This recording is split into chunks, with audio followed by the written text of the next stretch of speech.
कल लोकसभा के चुनाव संपन्न हुए हैं और लोकसभा के चुनाव में तीसरी बार भारतीय जनता पार्टी के नेतृत्व में एनडीए की सरकार को और मोदी जी को भारत की जनता ने आशीर्वाद दिए। भारत की जनता का मैं आभार व्यक्त करता हूं। विशेष रूप से नेहरू जी के बाद यानी 1962 के बाद मोदी जी ऐसे पहले प्रधानमंत्री होंगे जो तीसरी बार लगातार देश के प्रधानमंत्री बन रहे हैं। एक नया रिकॉर्ड मोदी जी इस चुनाव में कायम कर रहे हैं। इसलिए महाराष्ट्र की ओर से मोदी जी का भी हम लोग आभार व्यक्त करते हैं। और उसके साथ साथ देश में अरुणाचल प्रदेश और उड़ीसा ये दो जगह की विधानसभाओं में लोगों ने भारतीय जनता पार्टी को पूर्ण बहुमत दिया, हमको चुनकर दिया। और आंध्र प्रदेश में चंद्रबाबू नायडू के नेतृत्व में एनडीए को पूर्ण बहुमत दिया। इसके लिए भी वहां के जनता का मैं बहुत बहुत आभार व्यक्त करता हूं। मैं ऐसा मानता हूं कि देश में अच्छे रिजल्ट यहां पर आए, लेकिन महाराष्ट्र में निश्चित रूप से कुछ कमी रही है। जिस प्रकार से 2014 में और 2019 में हम महाराष्ट्र को मोदी जी के पीछे खड़ा कर पाए, उसमें एक बड़ी कमी इस चुनाव में आई है। और भारतीय जनता पार्टी को जिस प्रकार की अपेक्षा थी उस प्रकार की सीटें इस चुनाव में नहीं मिल पाई। हम लोगों का मानना ऐसा है कि इसके कई कारण हैं, लेकिन उन कारणों की ओर जाने से पहले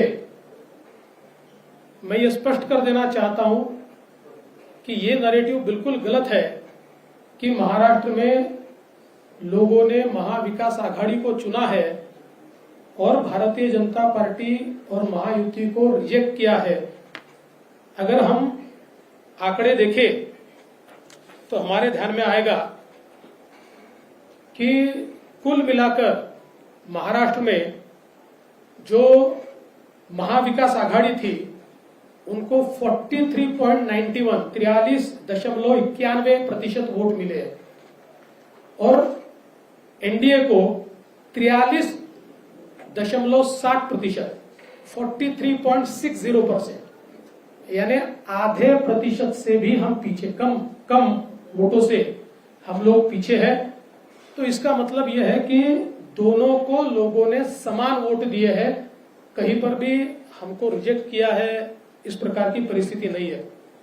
अगर हम इसको वोटों में तब्दील करें तो महाविकास आघाड़ी को 2,50,00,000 वोट मिले हैं और हमें 2,48,00,000 वोट मिले हैं, यानी मात्र 2 लाख वोट हमको कम मिले हैं।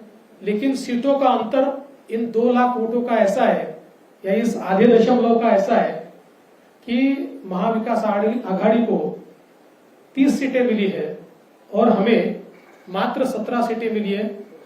अगर हम मुंबई का विचार करें तो मुंबई में महाविकास आघाड़ी को 4 सीटें मिली और हमें 2 सीटें मिली, लेकिन मुंबई में महाविकास आघाड़ी को 24 लाख वोट है और हमको 26 लाख वोट है। महाविकास आघाड़ी से 2 लाख वोट ये मुंबई में भारतीय जनता पार्टी और एनडीए ने ज्यादा लिए हुए। दूसरा, एक और चीज मैं कहना चाहता हूं कि 2019 में हमको 27.84 इतने वोट मिले थे। इस बार हमारे वोट बहुत थोड़े घटे हैं। बीजेपी की मैं बात कर रहा हूं, बीजेपी को 27.84 थे, इस बार 26.17, यानी 1.25 या 1.5% वोट ये केवल हमारे कम हुए और उसमें हमारी सीटें 23 से सीधे 9 पर आई है। और वहीं अगर हम कांग्रेस का विचार करें तो कांग्रेस को 2019 में 16.41 वोट थे और एक सीट मिली थी। 16.41 से इस बार उनका प्रतिशत हो गया 17, यानी आधा % बढ़ा और उनकी सीटें 13 हुई है। तो अगर हम लोग कुल मिलाकर ये सारी चीजें देखें तो मैं ऐसा कह सकता हूं कि भारतीय जनता पार्टी को और एनडीए को या महायुति को लोगों ने अच्छे वोट दिए हैं, लेकिन पॉलिटिकल अर्थमेटिक इस प्रकार का रहा कि हमारे खिलाफ के वोट ये बड़े पैमाने पर कंसोलिडेट हुए। और इसका परिणाम मैं अगर बीजेपी का विचार करूं तो हमारी 8 सीटें ऐसी है कि जो 4% से भी कम वोटों से हारी है। करीब 6 सीटें ऐसी है जिसमें 30,000 से कम मार्जिन से हम हारे हैं और 2,000 से 4,000 से 6,000 से हारने वाली भी सीटें हमारी है।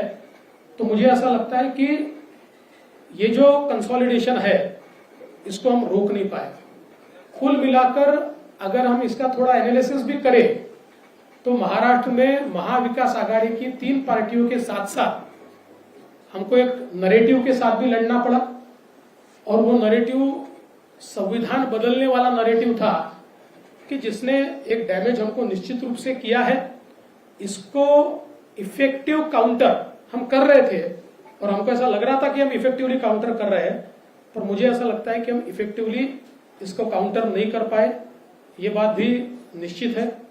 और कई कारण आज हमारी जो बैठक हुई इस बैठक में इस हार के और कई कारण हम लोगों के ध्यान में आए, जिसमें विशेष रूप से कई जगह पर हमारे उम्मीदवारों की एंटी इनकम्बेंसी हम असेस नहीं कर पाए और उसके कारण 2 बार 3 बार के कई उम्मीदवार थे कि जिनको चुनाव के दरमियान हमारे ध्यान में आया कि इनके बारे में एक एंटी इनकम्बेंसी है। तो ये एक जरूर कारण रहा।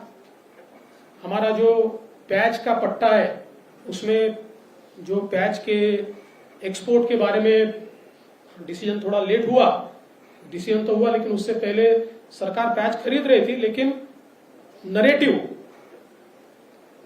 एक बड़ा उसमें तैयार हुआ जो उन सीटों पर हमारे कुछ वोटों को कम किया उसने और उसका भी हम लोगों को प्रॉब्लम कुछ न कुछ पैमाने पर हुआ है। इसके साथ साथ सोयाबीन और कपास के बारे में मुझे ऐसा लगता है कि उसमें हम लोगों ने जो अनाउंसमेंट की थी कि जो भावांतर योजना के तहत हम किसानों को मदद करेंगे,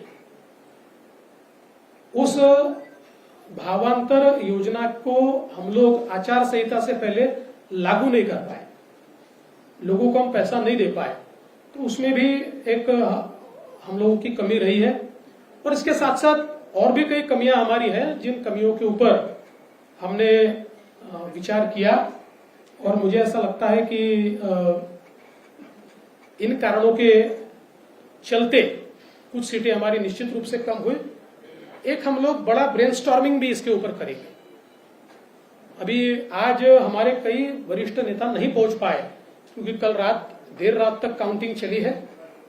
तो हम लोग सब लोग मिलकर फिर एक बार एक ब्रेनस्टॉर्मिंग करके और विधानसभा के लिए हमारी स्ट्रेटेजी तय करेंगे। और मैं निश्चित रूप से जो आंकड़े मैंने आपके सामने रखे हैं, ये आंकड़े इस बात को प्रूव करते हैं कि जरूर महाविकास आघाड़ी को एक इमोशनल एडवांटेज इन आंकड़ों से मिला होगा, लेकिन जमीन पर आज हम मजबूत हैं और अपनी गलतियों को दूर करके वापिस लोगों के बीच जाकर हम लोग जो हमको अधिक का लोगों से आशीर्वाद चाहिए वो संपादित करने की कोशिश करेंगे। इस पूरे चुनाव में हमारे प्रदेश के अध्यक्ष बावनकुळे जी, हमारे मुंबई के अध्यक्ष आशीष शेलार जी, इन्होंने बहुत अच्छा काम किया है। मैं निश्चित रूप से उनकी प्रशंसा करता हूं। कार्यकर्ताओं ने भी जी जान से काम किया है। भारतीय जनता पार्टी के कार्यकर्ताओं ने केवल खुद की कॉन्स्टिट्यूएंसी में नहीं, शिवसेना की और एनसीपी की कॉन्स्टिट्यूएंसी में भी बहुत अच्छे से काम किया है। हाँ, ये जरूर है, और जो मैं स्पष्ट रूप से मान्य करता हूं कि हमारे जो मित्र हैं उनके साथ नीचे कुछ प्रश्न निर्माण हुए हैं जिसको हमें पाटना होगा, जो हमने चिन्हित किए हैं, और जल्दी ही हम लोग मुख्यमंत्री जी और उप मुख्यमंत्री जी के साथ बैठेंगे और बैठकर इसके ऊपर भी हम लोग निर्णय करेंगे। और साथ साथ महाराष्ट्र में चूंकि एक प्रकार से भारतीय जनता पार्टी की सारी जिम्मेदारी महाराष्ट्र में एक लीडर के रूप में मेरे ऊपर थी, तो ये जो हमारा महाराष्ट्र में डिबैकल हुआ है या जो हमें एक प्रकार से हार मिली है, हमारी सीटें कम हुई है, इसकी पूरी जिम्मेदारी ये मेरी है। मैं इस जिम्मेदारी को स्वीकारता हूं। कहां कमियां रही है उसको पूरा करने की कोशिश करूंगा। मैं भागने वाला आदमी तो हूं नहीं, और जोरों से मैदान में उतरूंगा और हमारी पूरी पार्टी को साथ में लेकर हम लोग वापस नई स्ट्रैटेजी तैयार करेंगे, और नई स्ट्रैटेजी तैयार करके हम लोग जनता के बीच जाएंगे। जनता का जो विश्वास है उस विश्वास को हम लोग संपादित करेंगे।